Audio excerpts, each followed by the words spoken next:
Okay, so um, people have been asking about Lafayette's full name in all of its crazy French glory, and I'm going to tell you how to pronounce it.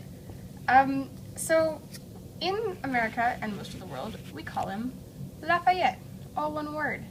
Pretty easy to pronounce, although people in the South call him Lafayette, and it hurts me. Anyway, so this is what the Americans and the British called him, because when he showed up with his long, long name, they could not figure out which part of it was his actual name, so they just took the end of it and smushed it together and went with that. So, Lafayette.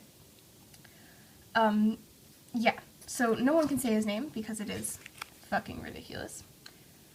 But there's sort of a reason behind it. French nobility are famous for their long names, partly because they wanted to fit as many family names in as they could, and partly because of something called hagiographie, which is the practice of naming your children after saints in the hope that said saints will protect them. And Lafayette's family had a long history of dying young in battles, so I guess his mother had a good reason. So his actual name, he has a bunch of first names, and that begins with Marie, for the Virgin Mary. We're big fans of the Virgin Mary in France. Pretty much like 75% of French people who have ever lived, female or male, have Marie somewhere in their names. This is pretty easy to pronounce, except for the French R, which is just an absolute disaster. Basically what you do is put the back of your tongue at the back of your throat and sort of growl, but not too much, like just a little. So, Marie. Then we have Marie's husband, Joseph, Jesus' sort of dad, and he is also there to protect Lafayette from whatever problems he might have in his life. I don't know how well he did with that, but, he tried. And next we have Paul, which is like Paul for St. Paul, but in French the AU makes an O sound, so Paul. Then Yves, I think everyone knows how to pronounce this because of that one designer guide, Yves Saint Laurent, I think. So yeah, just remember that, it's pronounced Yves. It looks like Yves, but no. Then we have Roche. I have no idea where this came from. Maybe a family name, I don't know.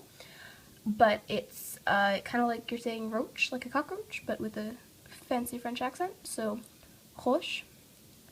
That R again, and then the CH makes like a sh sound. Then his final first name, and the one he was actually called, Gilbert, which is like Gilbert, and kind of a terrible name, but oh well. So if you really knew Lafayette, you would have called him Gilbert, which is actually not that hard to say. And then we have his last name, his family name, which is Dumotier.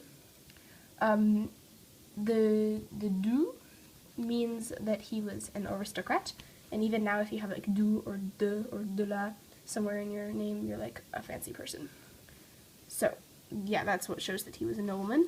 And then we have his title, Marquis, which is like a count or a duke or something like that. I don't know if there's really an equivalent that has an English word, but Marquis. So he was a kind of a count, and then the last part of his name, de la Fayette. La and Fayette are two different words in French, and so Lafayette was his estate. So he was the Marquis de Lafayette, or the Count of Lafayette. And so in French we call him Lafayette. And that is his whole name. There you go. Woo! Okay, so now I'm just gonna say his whole name all at once. Ready? In normal French speaking speed, which is pretty fast. Marie-Joseph Paul-Yves Roche Gilbert Dumotier, Marquis de Lafayette.